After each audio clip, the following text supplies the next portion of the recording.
So I'm just curious, percentage wise, about what percentage of your voiceover work would be non-broadcast and what percentage would be broadcast? I'd probably say 70 non-broadcast, 30 broadcast. That's funny because that's roughly my percentages as well. Mine's probably closer Yeah. to 75-25 Yeah.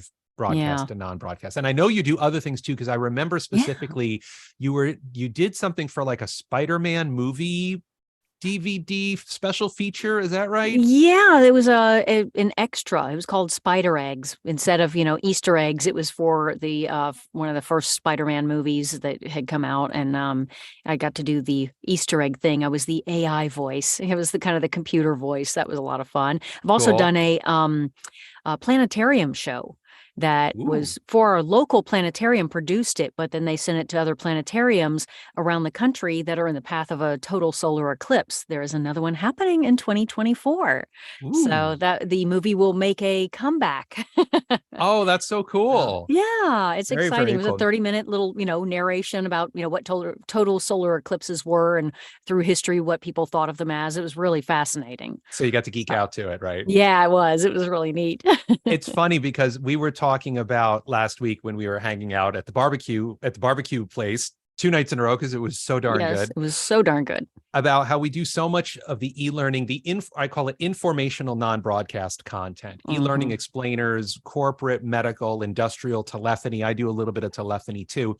And that we've both really started to enjoy political work because we get to kind of flex different muscles, because Yeah. the work that we do and the other stuff, the e-learning stuff, it's not boring by any means, but at the same No. time you're lifting the same thing in the same way over and over again, but now we get to go like this and like just flex different muscles and do different things. And you got to do the Spider-Man thing, and I got the Inspector Yeah. Gadget thing coming up in a couple, Yeah. that's coming out in a Exciting. couple of weeks. So yes, I'm going to be the voice of Inspector Gadget in the video game, which releases September Oh, 14th. fun. Very excited. Very excited. Yeah. But anyway, okay. So enough of the silly introducing stuff.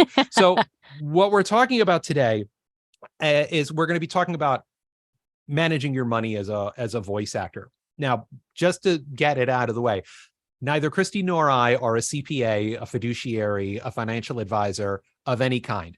We are just fellow veteran blue-collar voice actors who, after many, many years of navigating the voiceover industry, have figured out some things about the logistics of managing your money as a voice actor, but more importantly, how to define your relationship with money. I'm talking on a logistical level, yes, but also kind of on a mental, psychological, emotional level.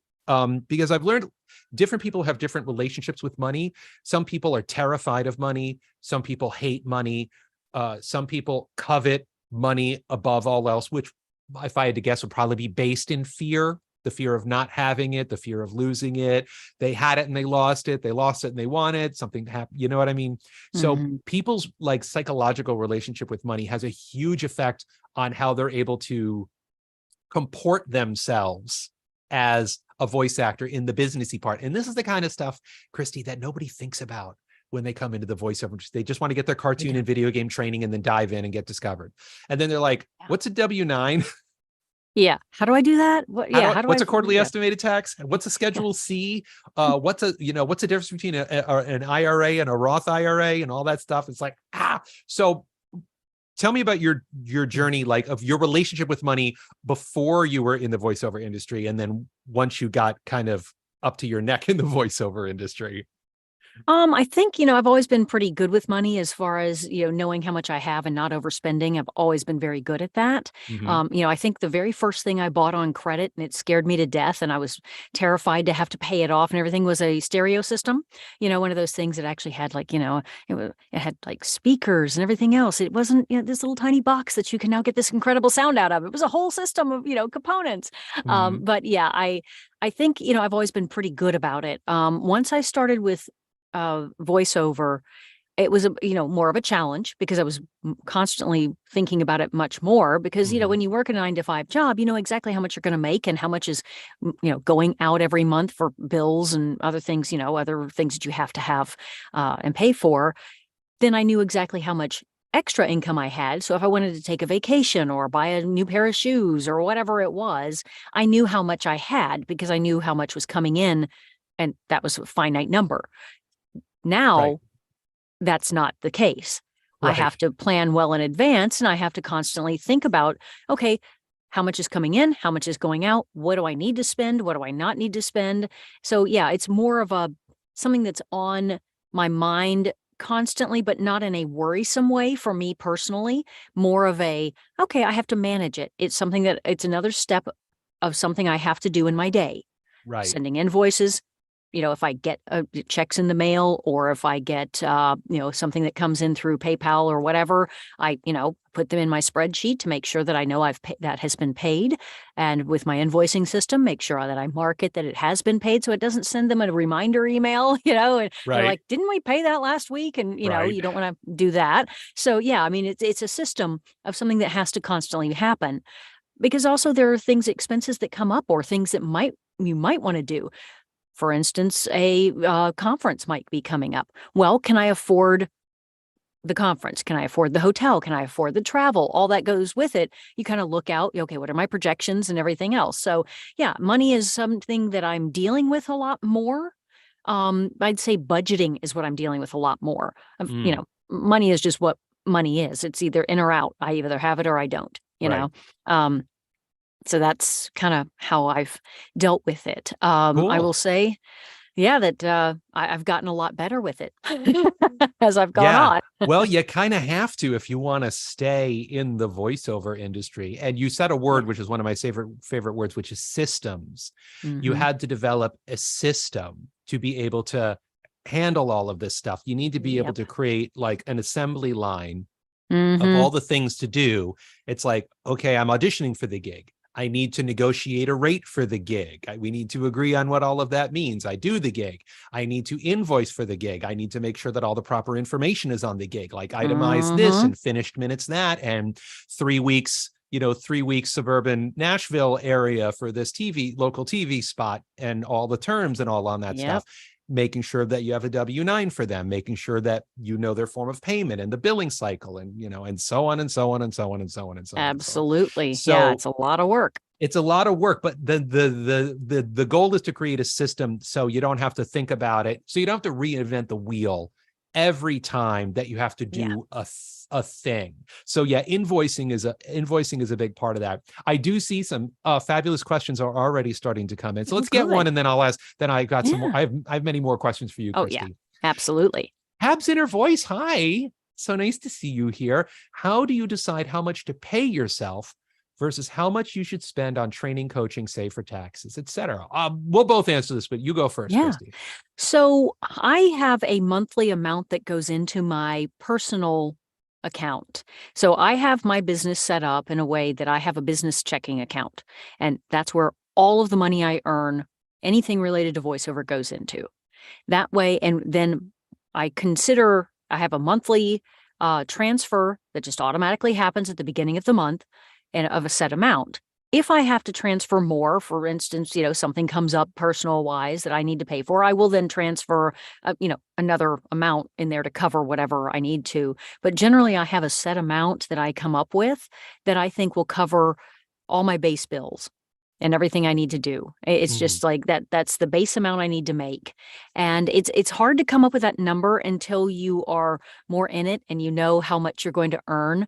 And I have a kind of a base amount that I earn every month. Sometimes it goes up, sometimes nicely up, which is a good thing. Sometimes it's a little lower than that, but I still have a certain amount out of that I know that I plan to earn X amount per month. And I'm hoping out of that, this amount is going to go to my personal account to pay for electricity and my mortgage and, gasoline and food and all that fun stuff that we have to do. Right. And then, if I have to transfer more, I will, but I just have a set amount and I leave the rest in my business account.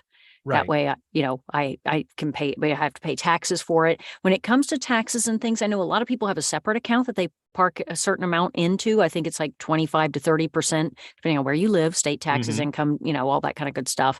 And then, they will pay their taxes from that account. I don't have that. I just have a number in my head that I know I have to pay for quarterly taxes. So that's, I figure that in as well in my monthly take home. if that makes sense. That makes lots of sense. Yeah. I have a set number as well. I don't have it set up for an automatic transfer.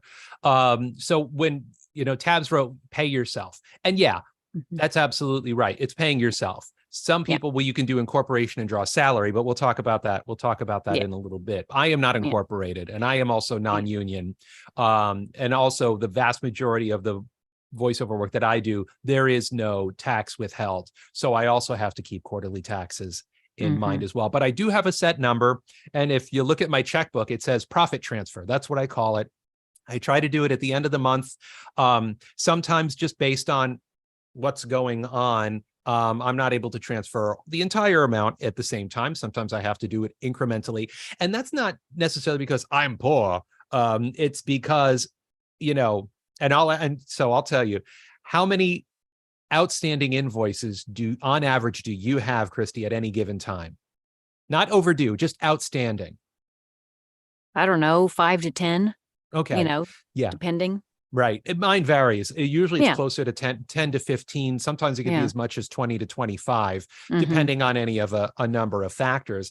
And those billing cycles for those could be as short as 14 days for me, or as long as 90 days for me, which means there is no set rotation. So everything gets billed at different times and everything shows up at different times. And any of a number of things could happen to delay that payment for any of a number of reasons.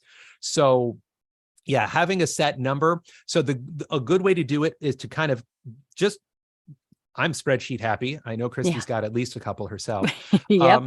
Like go through and just add up every month. What are your monthly expenses? How much are you spending on gas? How much are you spending on groceries? What is your car insurance, your renter or mortgage insurance? All of those things. What I have is I have it every month.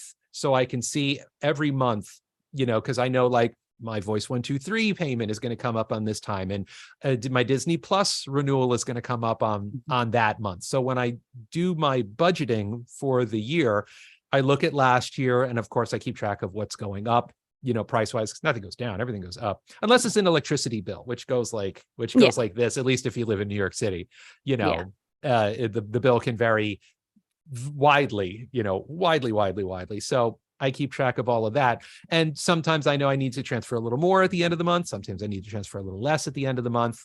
So systems is, is the way to go.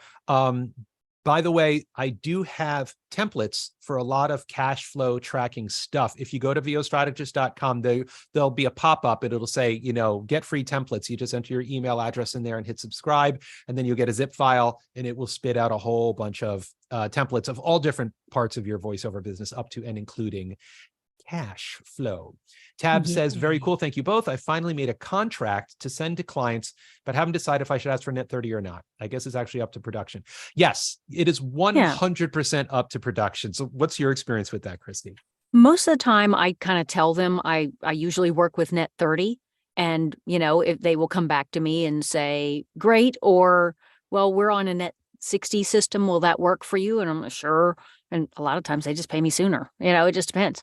Yeah. I kind of set it out that I typically work on a net 30, and, sometimes they pay me faster, which is really lovely. Other times, it comes in 30 days, or, there are certain clients that are like, well, we work on, it's not almost like 45, because you bill at the end of the month, and then, so there's 30 days from that. And then by the time it's processed, it's, 5-10 days later, because then they mail it and everything. So it's more, ends up being about 45 days. So yeah, it just depends on when you did the job. If you did it on the first of the month, but you have to wait till the end to bill it, then, so yeah, everything is a little bit different. I mean, I've got some clients that I have to bill at the end of the month. Some of them like me to bill the 15th or halfway through, if, that falls on a weekend, and then, at the end. So, every client is different, especially clients that send you lots of constant work. I, instead of having to send them different invoices all the time. I'm like, can we just bill at the end of the month? And they're like, yeah, sure, perfect. Let's do it that way. Then I only have to do one invoice. And they only have to send you one payment. So One they payment, often like yes. that too. Yeah, they do. They like Yeah. that a lot. It's a lot easier. Yeah. To be honest, folks, it's very rare that the voice actor will dictate the billing cycle. It's rare. It's whatever their billing cycle is. Now, for a lot of these companies, the billing cycle for them, for you as voice actors, is a Post-it note that's stuck on the monitor at their desk that may or may not fall off and land behind the desk, and they completely forget about you, that you need to be paid. So most of the time, we as voice actors are a square peg in a round hole. That is their payroll system. It's, you know what I mean? Some of them have very good billing systems. Some of them have no billing system. It's just one guy in a basement of his house with a PayPal account. All of those are perfectly fine. It's just understanding what that is. So that usually means the onus is on you to make sure that you send the invoice in a timely manner so it fits within their billing cycle, or else you get dumped out of that and you have to wait till the next billing cycle, which could be another 45 days. That happens. It could be. Yeah, that it happens. Does. So Absolutely. you want to make sure that you're invoicing in a timely manner. And I think somebody asked a question, Briscoe, do you set aside a day or a specific time to dedicate to invoicing, or is it on an ongoing daily task? What do you do, Christi? I normally on Fridays, I attack my billing, or my invoicing. Now, like for instance, so I also, this is kind of weird, a little bit of an aside, but it helps me. Sure. I've signed up for the USPS Daily Mail information. So I have that too. Yes. So I can see exactly what's coming in my mail every single day, which is good because it showed me today I'm expecting to get 2 checks in the mail. Yay. So then, when I get those checks, I immediately deposit everything. I can do it on my phone. I like doing it that way. I used to take everything to the bank, and now I'm just like, nope, signs, sign, take photos, be done. Right. So that means I would update my sheet instantly because, as soon as I get the check, I make sure that it gets put into my system. And that way, and I log it in my invoicing system. So that way it doesn't spit out, because the way I've set up my invoicing system, it kicks out a reminder. And I don't want to send a reminder to somebody who's already paid me, which would be terrible. So some things are done, daily if need be. But, if I get a payment in. But as far as actually invoicing, I typically wait till the end of the week. Friday afternoons, I send my invoices. Maybe not the best time to do it, but it's, I just wait till, what got recorded this week? Who do I need to invoice? Some people I just, I highlight, and I did a job for a company that I send an invoice at the end of the month, but I still have to highlight that and know that I did that job, and I add it to my sheet so that I can, invoice properly when the time comes. Right. So yeah, I do kind of take a look at it. I do pretty much open my sheet every single day because, hopefully I'm working every day and I'm adding a job to it. So I'm constantly, adding that to that file. So sometimes that jogs my memory. I'm like, oh, Friday I was out, whatever happened, or I didn't get to it. Reminds me I've got to send invoices today. But typically I do set aside a time. It's just easier than doing it piecemeal. Gotcha. I tend to do it piecemeal, but there's a reason. There's a difference between generating an invoice and sending the invoice. So I tend to generate the invoice almost immediately. And then often I'll wait, because sometimes they'll be like, we'll get back to you in a couple of days if there's any retakes. Now, if there's retakes, which is when I make a mistake, obviously I re-record that part for free and send it off. If they start making wholesale changes to the script, and then my retake policy kicks in, which could be an extra $50, $75, $100 or more, then I will be able to tack that onto the invoice and send it to them once, as opposed to sending updated invoice after updated invoice, which can increase the chance of them paying the wrong invoice, because they could put it in the system and then they find out that the legal department forgot to review the script. So now they have to go through it. And now a week later, there are wholesale changes to the script and I have to do it again. And that invoice, now they have to reel that invoice back in, and it can cause a lot of problems on their end. I also have clients Yep. like Christi does where I bill per month. And so what I will often do is I log every voiceover that I do, I log it on my spreadsheet, and there's an invoice number associated with it. And if it's bold and red faced, I have not made the invoice yet. If it's bold and black, I have made the invoice but not sent it. And then if it's not bold, that means I have sent it. So I've got my silly little code there. So I know that that has been, and then the actual amount, the dollar amount of the gig is red until it actually gets paid. Then it turns black. So I can very easily scroll through my spreadsheet and go, all right, I didn't send that invoice, and this one and that one and that one hasn't been paid yet. So I can very, very quickly see which ones have been paid and which ones have not. Me too. I do not like taking pictures of my checks. Well, it disappears. I don't like having, I just don't like having that extra piece of paper around. So I have a bank. My bank is literally on the corner here in New York City. They built it a couple years ago. I'm like, oh, this is amazing. It was my bank anyway, and they made one literally on the corner. So I can walk. It's a 2-minute walk. So I go to the bank. I'm grabbing I used to. Here's my cash flow binder. Oh, very nice. And there's 2 sections, and the section here is pending invoice. You can't see it because of the Zoom video filter, but there's pending invoices and then there's paid invoices. So I print every invoice, whether it's one that's going to get sent to a client or not. Like I like Christi, have agents. I don't know of any agents that require you to send them an invoice. Do you have any agents that ask you to send an invoice? No, me neither. However, every gig, I generate an invoice, I mark it as sent in my software, and then I print it and put it in the book. And then when it gets paid, I stamp it. I still have a stamp. It's one of my favorite parts is to hear that ka-chunk sound with my stamp. And then if I do go to when I do go to the bank, if there is a check, I staple the stub and the deposit receipt in here, and I'm good to go. I used to do that, but I've kind of gotten rid of the paper aspect of things. Now, I do have a file. Well, I do have a file. Whenever I deposit a check, when I take a picture of it in pencil, I put a check mark on it and I put DEP for deposit and I put the date. So that way I know that one has been deposited, so it is done. And I file that with a check stub, into my filing system. And that way, it is there. And that's actually saved me a couple of times because I've had, clients say, well, we paid you for that one. Like, no, you paid me for the other invoice, but not this one. I don't have a check stub. I have nothing anywhere in here.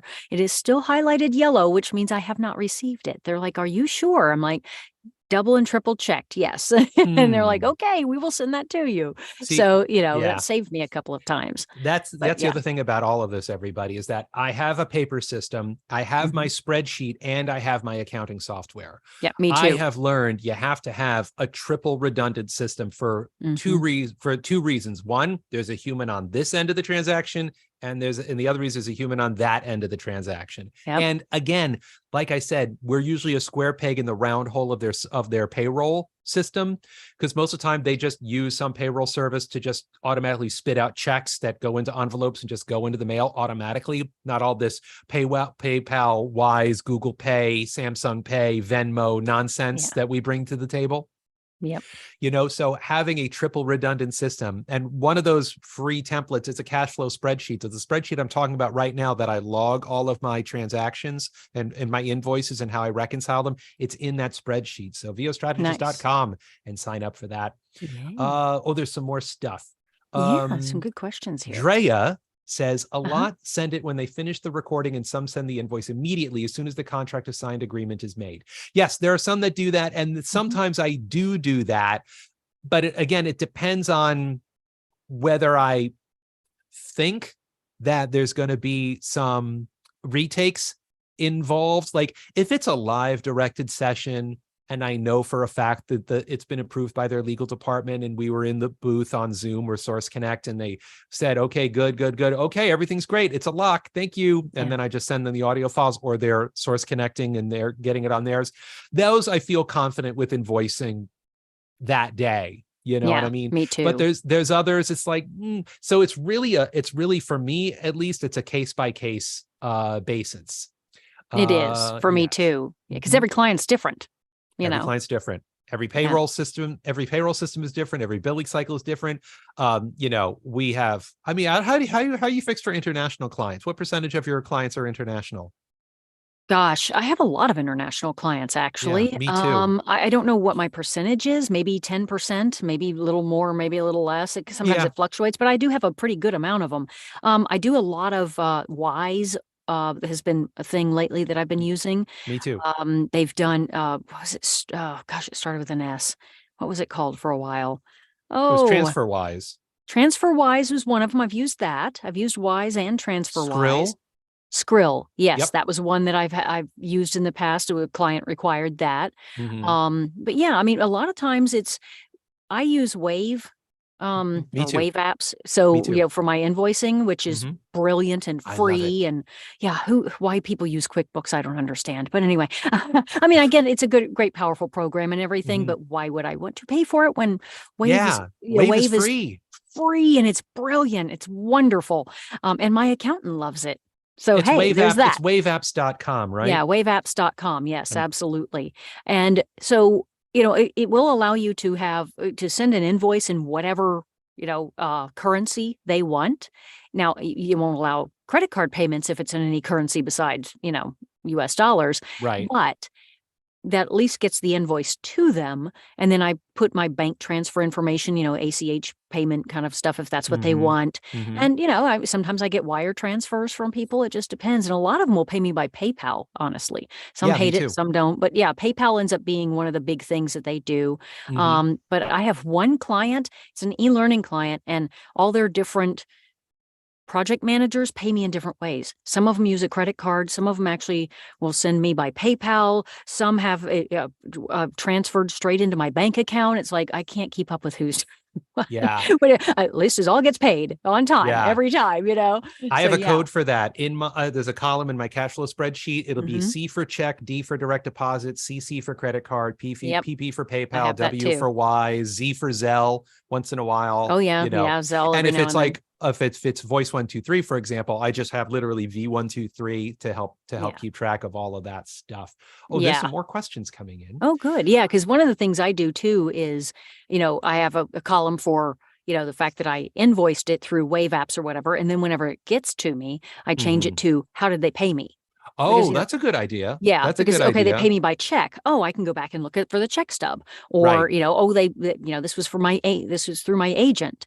So that Hmm. way I realize there is no actual invoice. I like what you do, and I may have to think about that. There is no actual invoice that I sent, but it's Hmm. listed as agent. So I know that should be coming from my agent probably in 60 to 90 days. Normally it takes Hmm. them a while to turn things around. Right. I'll check in every now and then, like, hey, it's been a really long time. How are things going with this? And Right. they're like, oh, yeah, That's So why I yeah, like to invoice the agents or generate the yeah, invoice for two reasons. right. One, so I don't forget that I didn't get paid for that, but also I know exactly where all the usage terms are. I don't have to go find the Yeah, casting notice or go find the contract or whatever. Everything's that's a good right there on idea. the invoice. It That's a makes it good a idea lot too. easier. Yeah, it would. Yeah. Briscoe asks, are agent fees tax deductible? I know this may vary based on location.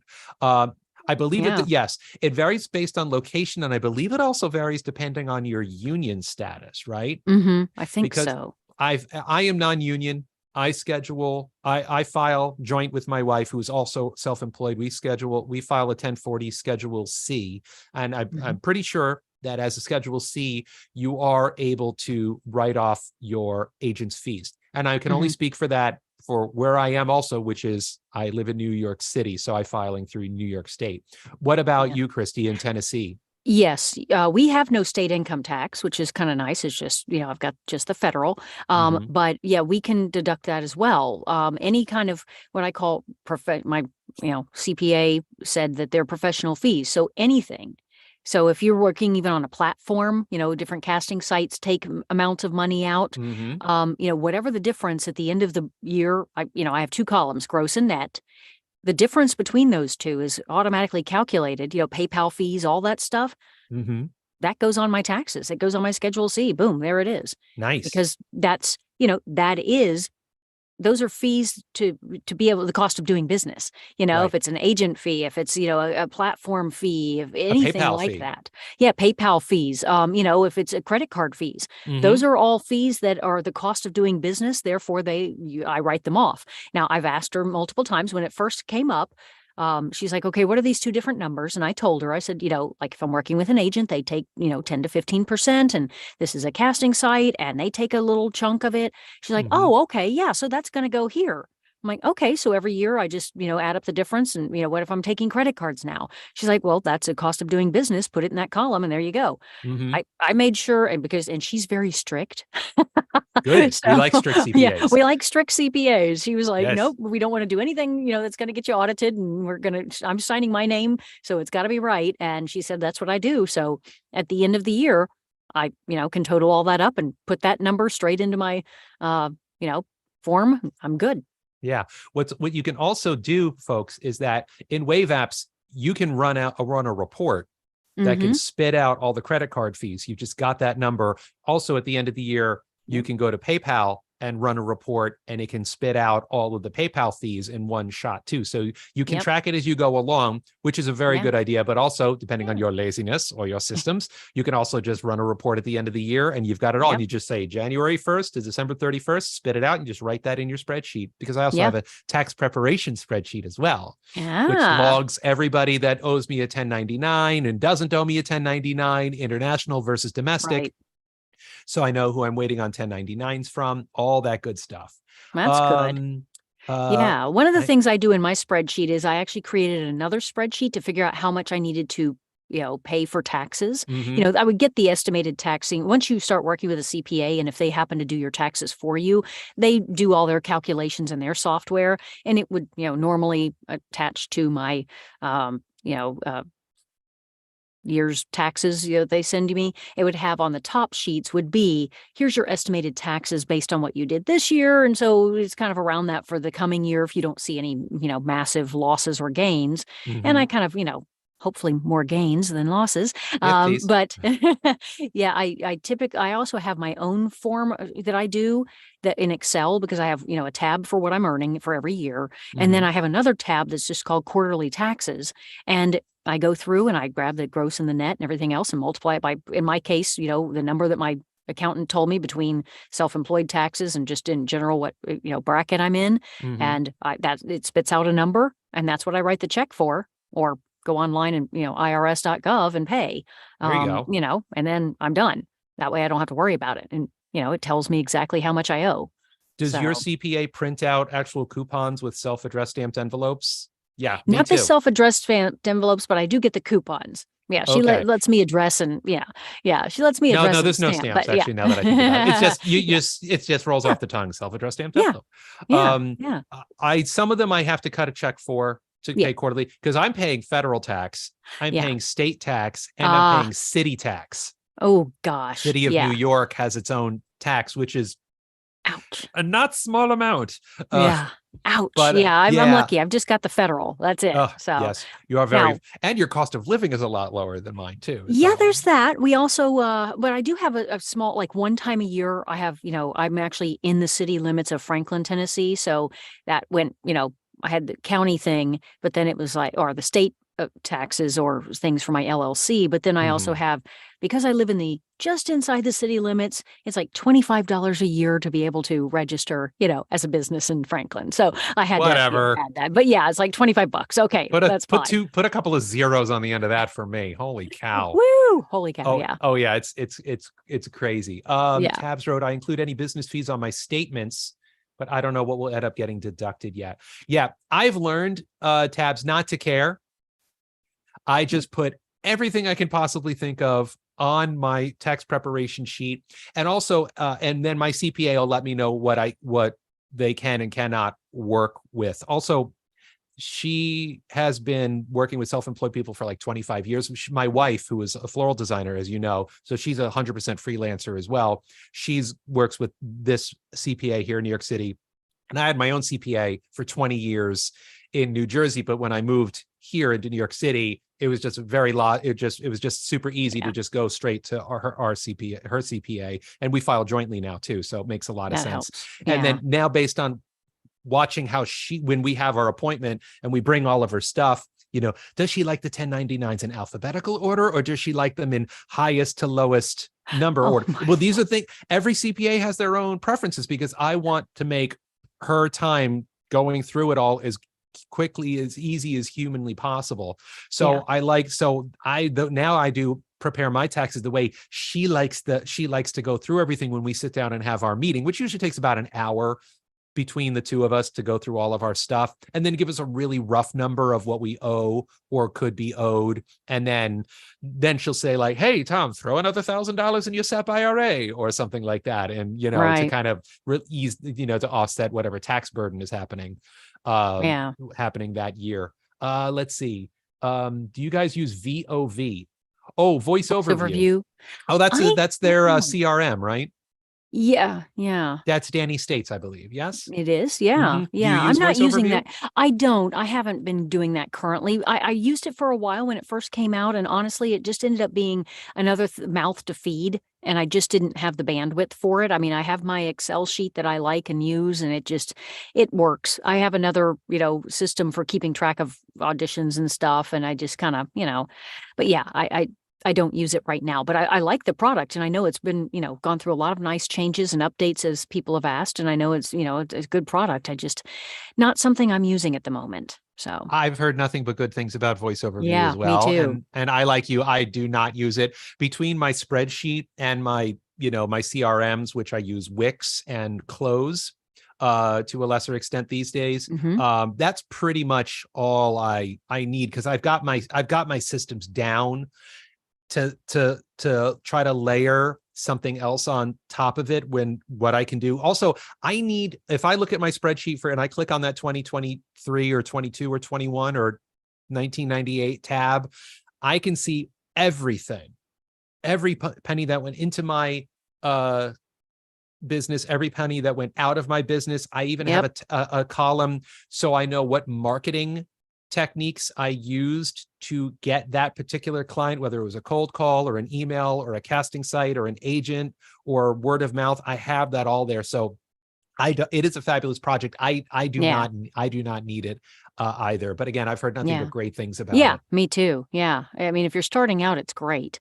Once you've already been in it for a few years, it's hard to try to transfer all that stuff. It just, that's the other thing. Yeah. That was the hard thing for me. It was just trying to transfer all of it was just not something I had the time to do. So yeah, I understand.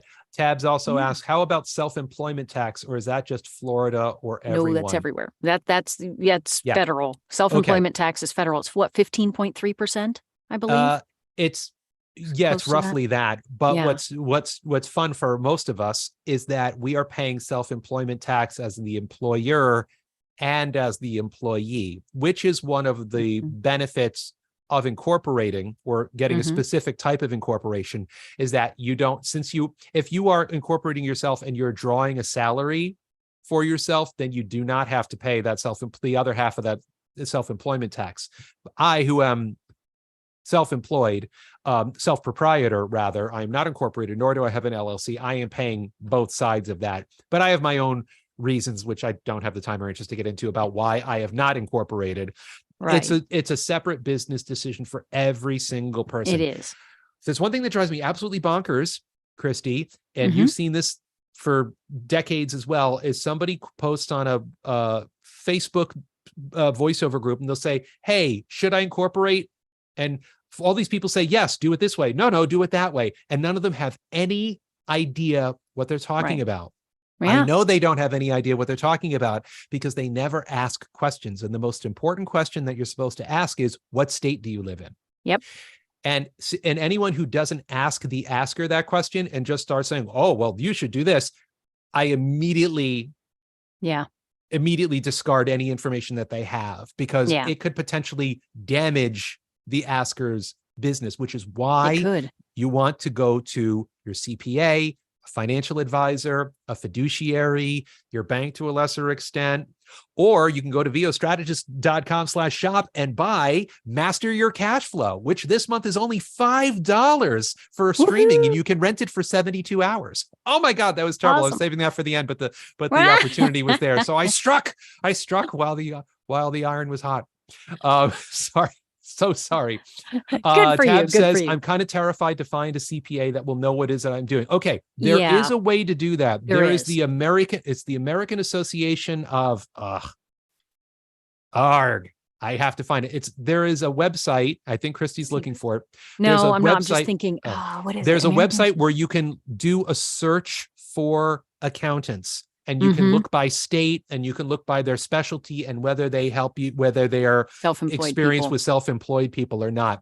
Yeah. But honestly, Tabs, the best, by far the best way to find somebody to do your taxes is word of mouth. So where Mhm. the incorporation question, word of mouth, is the worst question you could probably ask online. Asking for recommendations for a local CPA is probably one of the best questions that you could ask online. It is. Yeah. Yeah. Luckily living in Nashville, being a music town, music city, Oh, we yeah. have a lot of people that are self-employed in the arts and entertainment business. So, the things that we can write off that are just a little bit, maybe questionable for other people, they don't really bat an eye at, here in town. So, finding a CPA was not hard for me.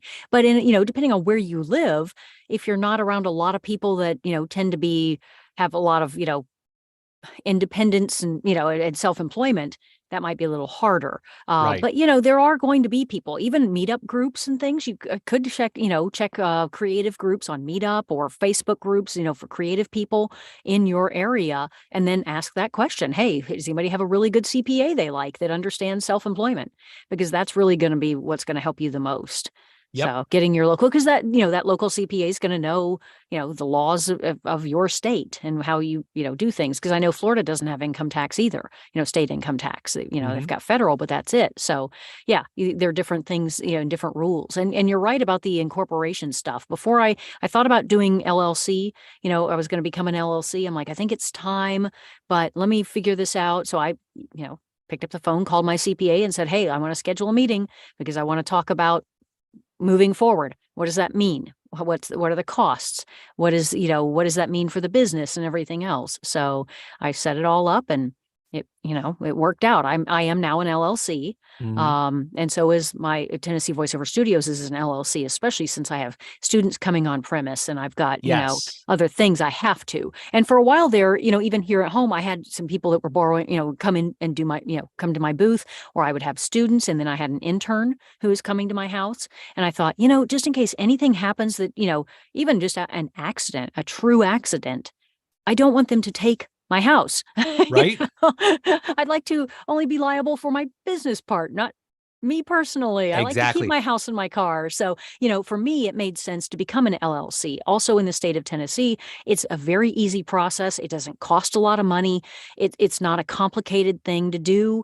And, my CPA walked me through it. So, but that's not a decision that is good for everybody. She suggested that over an S Corp or a C Corp and all the other kinds of things. So, it just depends on where you live, what your CPA's advice is, how much you're making, what your business model is. If you never have anyone over and never want anyone to ever step foot in your booth, it's in your, your personal closet, no one's ever going to come up by and use it for any reason, then yeah, you wouldn't probably necessarily need that unless Right. there's some tax advantage to it for you, Absolutely.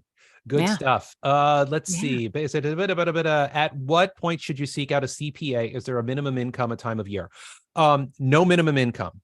No. Do it as soon as humanly possible because you want to start writing off all of your expenses as soon as possible. However, you don't want to take a loss on your voiceover business too many times in a row, because if you do it too many times in a row, you're going to be classified as a hobby and your voiceover business is done.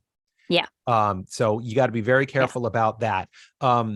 So there's all kinds of things that you can do. As to what time of year, it's a great question. I would probably say the fall is probably the best time of year to go look for a CPA because May through December. May through December, because anytime before May, they're still neck deep in filing their clients' taxes. And if it's December, they are frantically studying to all get up.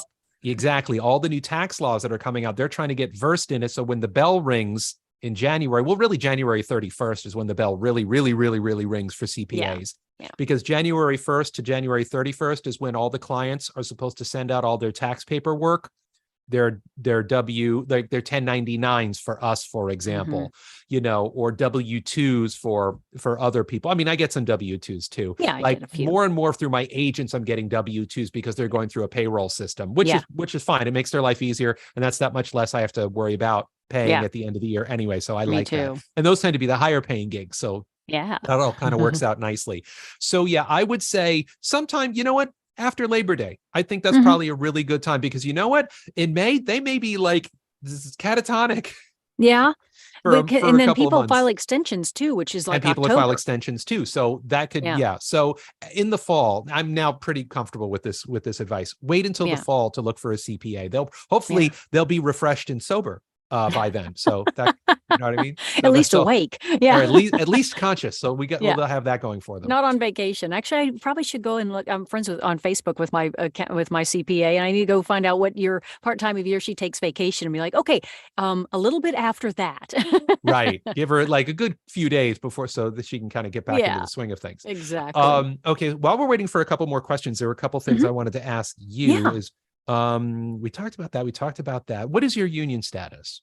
I am FICOR.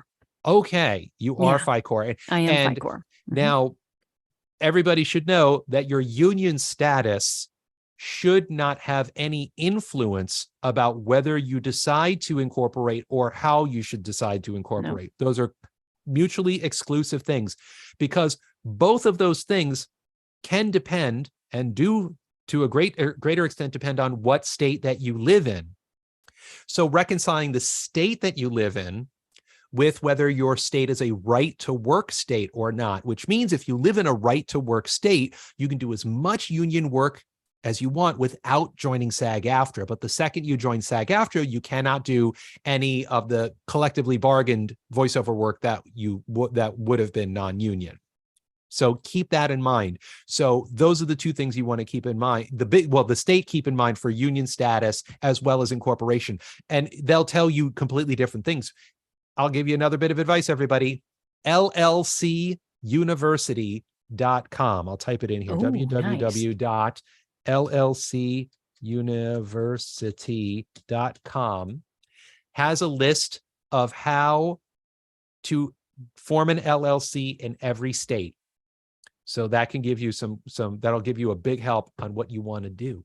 The other thing about LLCs too, there's something called a single member LLC, which is almost treated like a sole proprietor, because it's, I'm a single member LLC. I have no other board. It's just me. If you're an LLC for a company that has 10, 20 employees, and you've got a CEO and a CFO, whatever, that they're vice president, whatever. A hierarchy. That's different. Yeah, a hierarchy. That's different than being an LLC as a single person, who is our own businesses.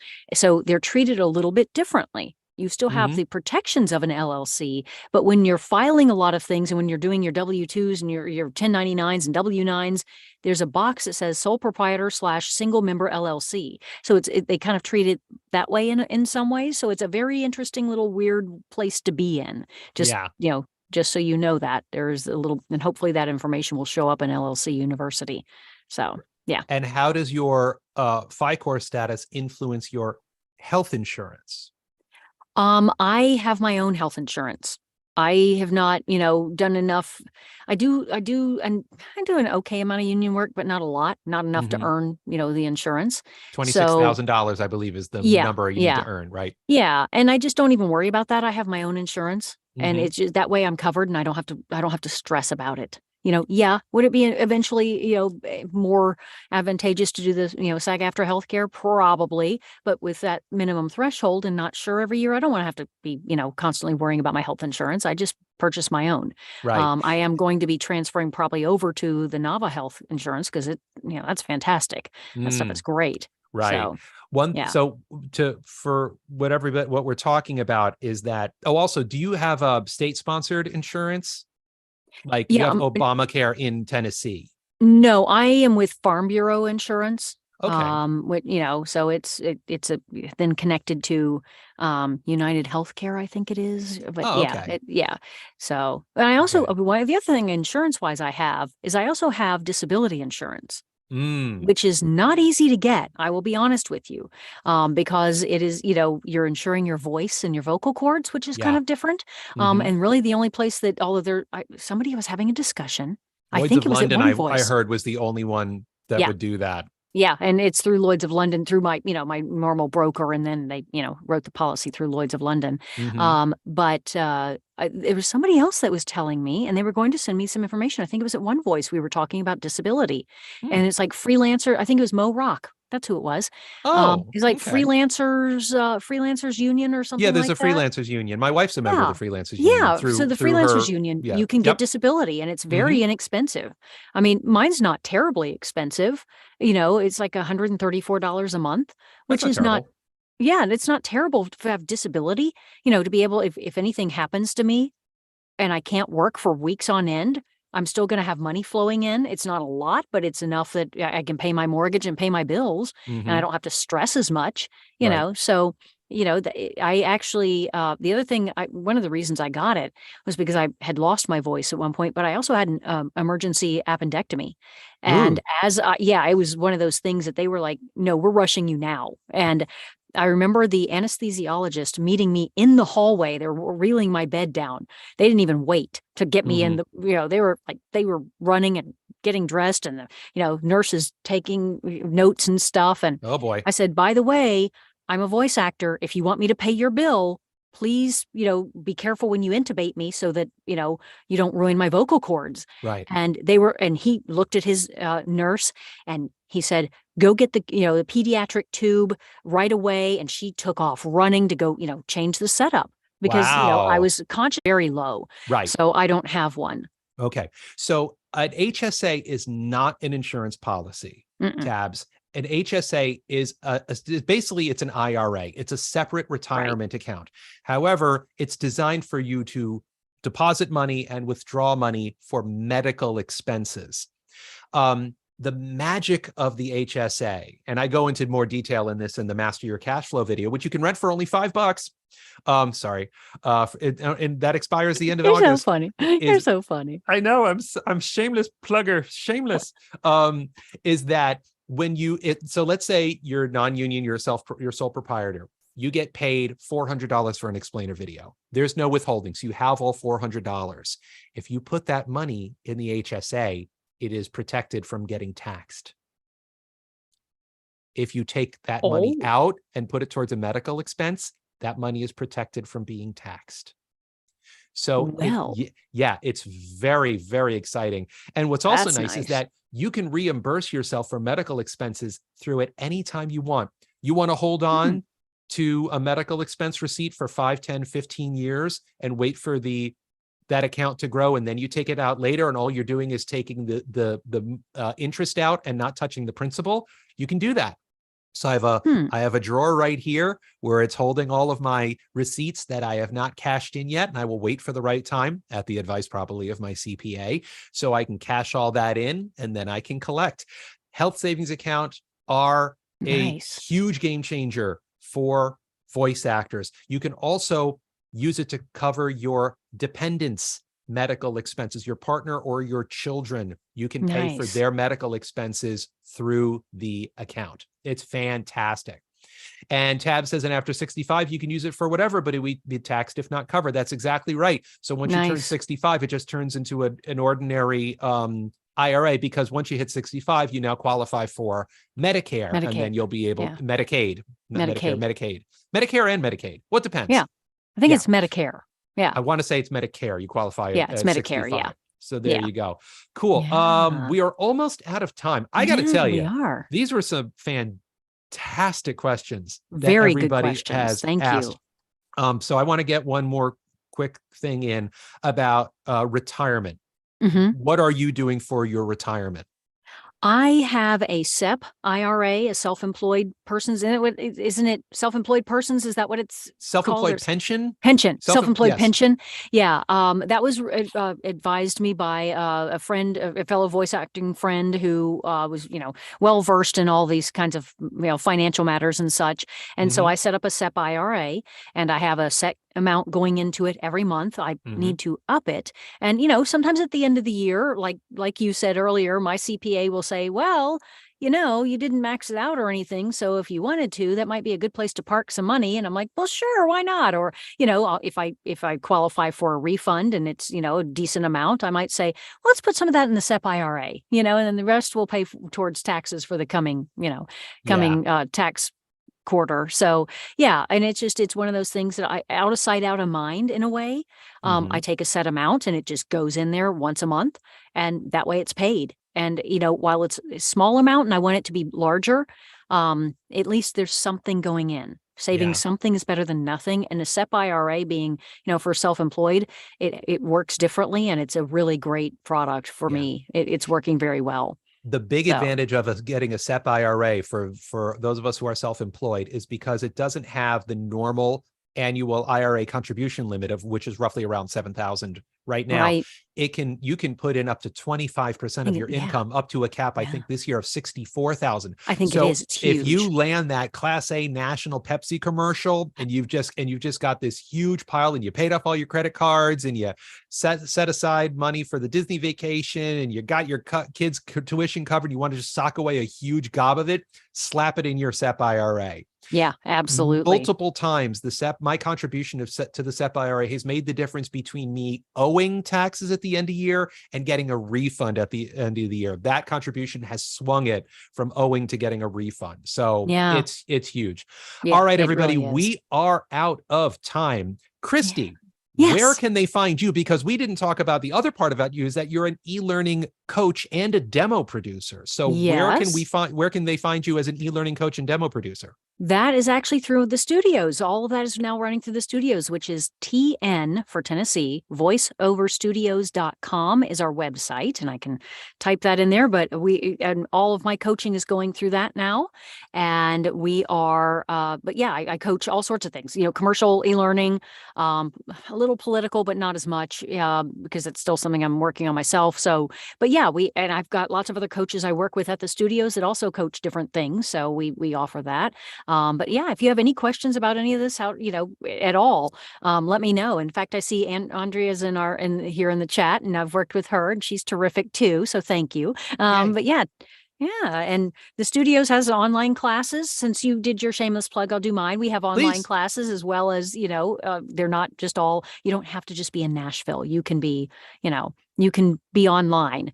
So we have all sorts of things. I do private coaching, as well as, demo production. We've done several commercial demos and several, I think 3 or 4 now e-learning demos, which are getting a lot of really good feedback from both clients and, from the client who hired us and then their clients as well. And it's getting people hired. So yeah, That's we do wonderful. those too. Yeah. Cool. Way to plug. And I got to do my normal end of AMA plug, which is thank you everybody for attending our Ask Me Anything. We will be doing this once a month. Next month will be Mark Scott, marketing guru. So we're going to have some fun conversation with him. As for me, I'd love to talk to more of you about navigating the voiceover industry. You can book a free 15-minute consult at vostrategist.com. And like I said before, but I didn't say everything, is that there are 2 videos every month which you can rent for only $5, and you can rent it for 72 hours streaming at the vostrategist.com/videos, part of my website. They are Master Your Cash Flow, of which we talked about a fair amount today, but also Know Your Worth, where I talk about rate sheets, negotiating rates with clients, billing, and how to follow up on late invoices. Go to vostrategist.com to check that out. This video will stay live, immortal forever on YouTube. So as soon as this is over, this gets archived on my YouTube channel. So please subscribe to my YouTube channel to check out this video and other videos from my Ask Me Anything series. And I think I've self-rambled enough, so we're going to just call it a day. Christi, my dear friend, it was so great seeing you today. It was great seeing you at One Voice last week. It's great seeing you online, and you gave a wonderful amount of great, fantastic, very very useful information for Well, everybody. Myself, good. I think I learned a thing or two too. Good. Well, So same here. Thank you for having me. It was wonderful. yes, everybody, thank you so much for coming. Thanks for your fabulous questions. I will see you next month. So stay cool, stay safe, and happy voicing. Bye.